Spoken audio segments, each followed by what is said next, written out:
High caliber rounds and PVE. Is it a perk worth having? Should you be sad about it if you get it on a drop? Let's find that out today. We're going to look at some situations where they're very useful and actually can save your life, and other situations where they're really not needed, and maybe choosing another perk aside from them might be a better option. Let's jump into it and learn some stuff. So the first thing I want to look at is the range high cals give you. This is around the maximum range of this gun that the high cals will do for me. Now if I turn that off, we're going to try to do that same headshot and see how far back we got to be until it stops registering. Alright, that's not a huge chunk of range, but as you can see right here in this shot, it actually was beneficial and actually did increase pull to head to get that crit shot. Now let's try the non-high cals against some red bar ads, just some small level 1 ads basically. And as you can see, they are still knocked back pretty far. So high caliber rounds basically will not really matter on ads at this caliber. Like, they'll still get pulled back and stuff. They're just off their shots. Really can't do much. Now let's take the same bullets against a taken knight. And as you can see, that he does not get staggered over these squishy bullets.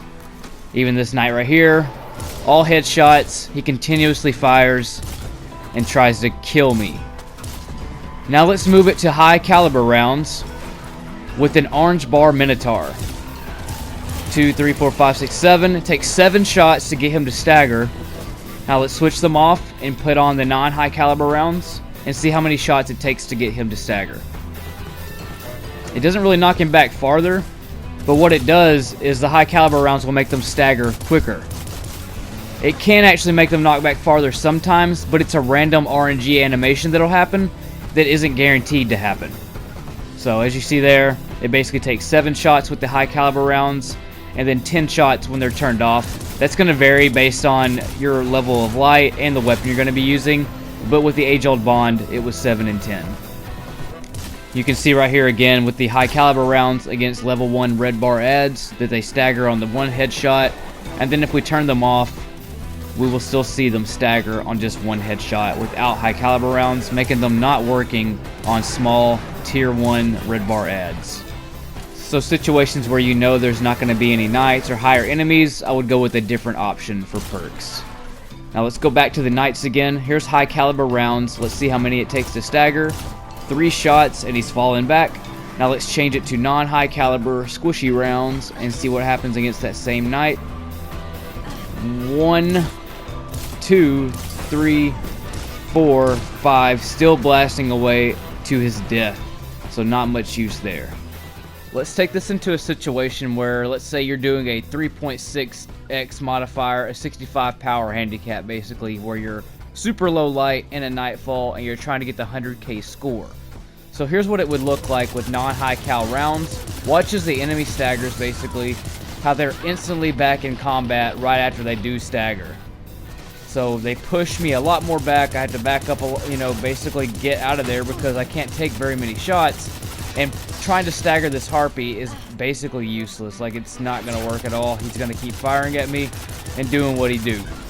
Now let's switch it to the high caliber rounds and pay attention to the staggering. Now, as you can see, it takes them a lot longer to get back into their shot than it did when they didn't have the high cal rounds on. So I'm able to kind of push and stay on top of the ads a lot more and have a little more ad control basically. And then with the harpy, after we take his shield off, we can then do a stagger right towards the end of the mag because it takes less rounds to do the stagger. Alright, let's push further in. Non-high cals against a Minotaur. Let's see if we can stagger him. Taking 2 clips, and the only stagger we've had is basically whenever we broke shield. Now let's say that this guy was rushing in, but we have high caliber rounds. So let's find out if high cals is a lifesaver or not. Shield is now busted.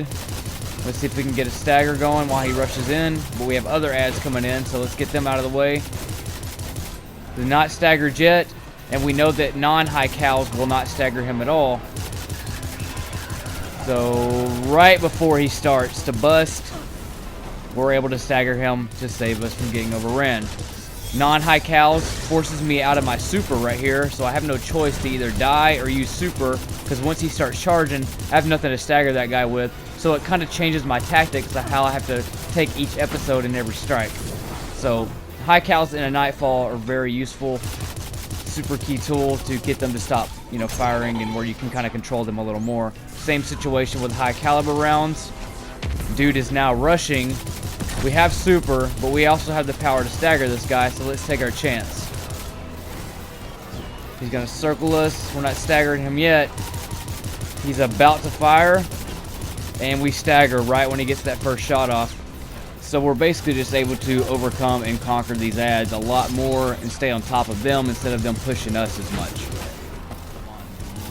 Pay close attention to the animation that happens when they're shot with these high caliber rounds, especially this Minotaur right here. Watch how he staggers back, and he doesn't like teleport or shoot anymore. He basically just falls back for a second, letting me escape. Same with that guy and that guy. Now let's turn them off, and let's see how different combat is versus the two Minotaurs that are left, and see if they're staggered or if they can still teleport or shoot.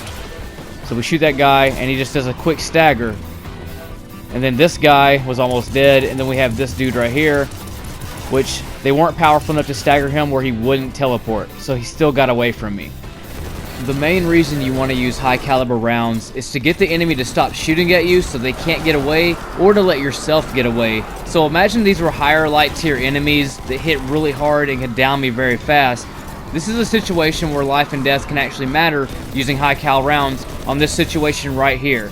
This knight could have easily just finished me off, but I was able to stagger him and prevent that for enough time to reload and get his finishing shots on him, basically. So there's the benefit of high cal rounds in PVE. That's pretty much it, dudes. I'm going to leave you with this little bonus piece of information regarding armor piercing rounds on a primary weapon, which you do not want to do. I'm just going to give you this tip. I see a lot of people using them. Unless your gun needs the range, never use them. Having the more rounds is always more beneficial. So here's the armor piercing rounds on a shielded target. You can see it does 517 at 49 shots, making that 25,333 damage.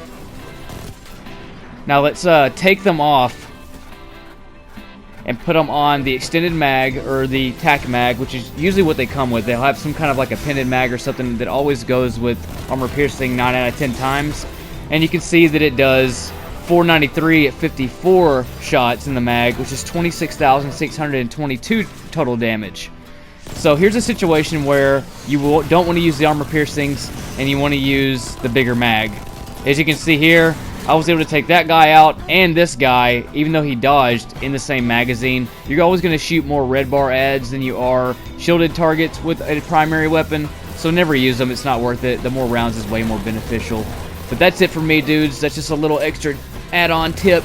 Y'all take it easy, man. Those high cals will definitely save you. One last piece of information. If you're doing anything prestige in the future, whenever Bungie brings back prestige nightfalls or prestige events, enemies do not stagger whether you have high calibers or not on prestige events. So on a nightfall, prestige nightfall, always choose to do the iron modifier because they don't stagger anyways, so it's a free modifier to have on to give you more points. Just so you know, little nugget of knowledge, dude. Y'all take it easy. I will catch y'all in the next one in space.